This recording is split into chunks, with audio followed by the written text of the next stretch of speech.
আমাদের ক্ষেত্রে ছাত্র শিবির সমন্বয় পেতে কোনো সমস্যা নাই, ছাত্র শিবির আন্দোলন লিড দিবে কোনো সমস্যা নাই, জীবন দিবে কোনো সমস্যা নাই, এই দেশকে হাজারো অর্জন করে দিবে কোনো সমস্যা নাই। সমস্যা হলো যখন ছাত্র শিবির পরিচয়টা দিবে। এটা হলো এই রাষ্ট্রের সমস্যা।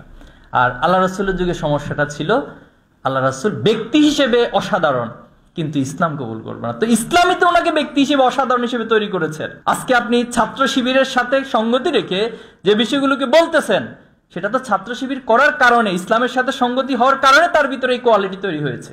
তাহলে আপনি কোয়ালিটিকে মানেন, কিন্তু যার কারণে কোয়ালিটি তৈরি হয় তাকে মানতে পারেন না। এটাকে ডাবল স্ট্যান্ডার্ড বলে। আলহামদুলিল্লাহ, বাংলাদেশের একটা প্রেক্ষাপটে একটা সময় মানুষ মুখ বুঝে শুধু সহ্য করত, বোবা কান্না দিয়ে তারা সেখানে স্তব্ধ হয়ে যেত।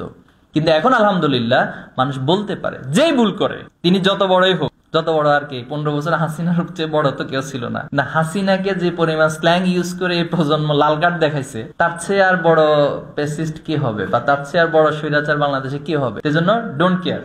ওকে, এখন আসেন ফ্যাসিবাদের ক্ষমা নিয়ে যে নতুন করে কিছু তর্ক বিতর্ক চলছে। তো ক্ষমা তো তাকেই করা হয় যে ক্ষমা চায়, ভুল স্বীকার করে, নাকি? এখন আপনি যখন একটা পাপ কাজ করলেন, আল্লাহ তাআলা আপনাকে অটো ক্ষমা করে দেন, নাকি আল্লাহর কাছে গিয়ে তাওবা করেন, ইস্তেগফার পড়েন, এরপরে কান্নাকাটি করে আল্লাহ তুমি আমাকে মাফ করে দাও, তখনই তো ক্ষমা করা হয়। আবার ইন দ্য সেম ওয়েতে কোনো ব্যক্তি যদি আপনার সাথে অপরাধ করে, অপরাধ করার পরে সে বলছে যা করছি করছি, পারলে আরো করবো, তখন আমি ঠিক আছে মাফ করে দিলাম। বিষয়টা কি এমন ঘটে?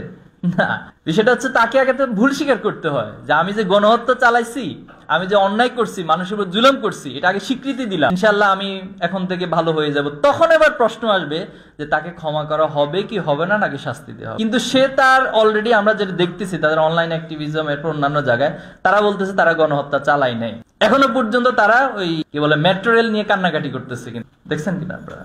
মেট্রো রেল নিয়ে, বিটিভির ভবন নিয়ে কান্নাকাটি এখনো তারা করতেছে। তো সে ব্যক্তিগুলো, তাদের সামনে হাজার হাজার লাশ, হাজার হাজার মায়ের আহাজারি, হাজার হাজার গুলিতে আমরা ওই সময়তে আমরা ভিডিওগুলোতে দেখেছিলাম অনলাইনে বিভিন্ন চ্যানেলগুলো। তো তারা এখনো পর্যন্ত অহংকার এবং উদ্ধত্ত প্রকাশ করতেছে। তাহলে তাদেরকে তো ক্ষমার প্রশ্ন কিভাবে আসে?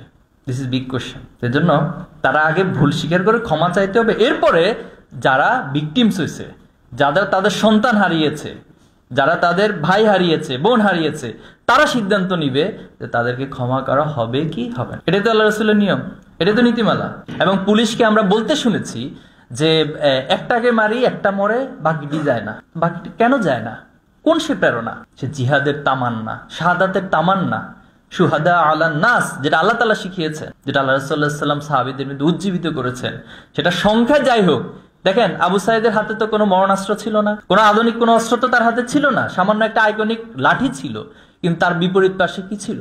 আধুনিক আগ্নেয়াস্ত্র ছিল, এবং সেটা দিয়ে তাকে গুলি করে হত্যা করা হয়েছে। তো সে জায়গাতে আল্লাহ রাসূলের সাহাবায়ে আজমাইনরাও, তার বিপরীত পক্ষে কাফেররা ওই সময়কার সবচেয়ে আধুনিক অস্ত্র ব্যবহার করত, কিন্তু আল্লাহ রাসূলুল্লাহ সাল্লাল্লাহু আলাইহি ওয়াসাল্লাম সাহাবীদের ভিতরে ইমানের, শাহাদাতের সে তামান্নার কারণে তারা সে সমাজকে তাদের ত্যাগের মধ্য দিয়ে, তাদের জীবন দেওয়ার মধ্য দিয়ে, শাহাদাতের মধ্য দিয়ে, রক্তের মধ্য দিয়ে সোনালী সমাজে রূপান্তর করেছে।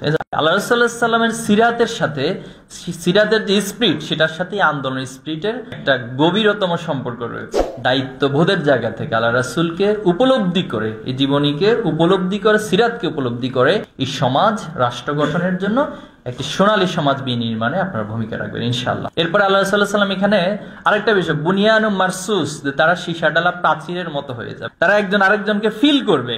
সেই ফিলটা আমরা দেখেছি যখন আবু সাঈদকে মেরে ফেলা হলো, শহীদ করে দেওয়া হলো, তখন আমরা যারা ছিলাম আমরা বলছি উই আর আবু সাঈদ। এবং একটা ছোট্ট শিশু আমরা দেখেছিলাম যে পুলিশের দিকে তেড়ে যাচ্ছিল। তো তেড়ে যাওয়ার পরে তাকে জিজ্ঞেস করা হলো যে তুমি পুলিশের দিকে এদিকে তেড়ে যাচ্ছ কেন? সে বললো যে সে আমার ভাই আবু সাঈদকে হত্যা করছে, আমি দেখছি ভিডিওতে, এজন্য আমি তার দিকে তেড়ে যাচ্ছি। তাহলে সে ছোট্ট শিশু আবু সাঈদের বাড়ি কিন্তু রংপুর ছিল না, আবু সাঈদের এলাকার আশেপাশে ছিল না। সে ছোট্ট শিশুটাকে কোন অনুভূতিটা তৈরি করে দিল যে তুমি আবু সাঈদ, আবু সাঈদের সে প্রেরণা তৈরি করে দিল। ঠিক একই প্রেরণাটা আল্লাহ রাসূলুল্লাহ সাল্লাল্লাহু আলাইহি ওয়াসাল্লাম সাহাবা আজমাইনদের মধ্যে করেছেন, যারা আল্লাহ রাসূলের প্রতি ঈমান এনেছিলেন, তাদের মধ্যে এই প্রেরণা, এই ভালোবাসা তৈরি করে দিয়েছিলেন। এরপরে ময়দানে আমরা দেখেছি যে একজন আরেকজনকে প্রায়োরিটি দেওয়া। কেউ একজন আহত হয়ে গেছেন, তাকে যখন হসপিটালে নিয়ে যাওয়া হচ্ছে, তাকে মানে সেবা দেওয়ার জন্য আরেকজন ধরে নিয়ে যাচ্ছিল, তখন তারা বলতেছিল যে ভাই আপনারা আগান, আমাকে নিয়ে টেনশন করতে হবে না, আমাকে নিয়ে চিন্তা করতে হবে না, বরং আপনারা ময়দানে টিকে থাকেন এই ময়দানে টিকে থাকতে পারলে এই আন্দোলন সফল হবে। তাহলে সেম মেসেজগুলো তো আল্লাহ রাসূলের সাহাবা আজমিনদের মধ্যে আমরা দেখি। যখন সবাই আহত অবস্থায় একদম পানি নিয়ে আসলো সেবা দেওয়ার জন্য, তখন সে বললো যে আমাকে দিতে হবে না, আমার অমুক ভাইয়ের কাছে পানিটা নিয়ে যান,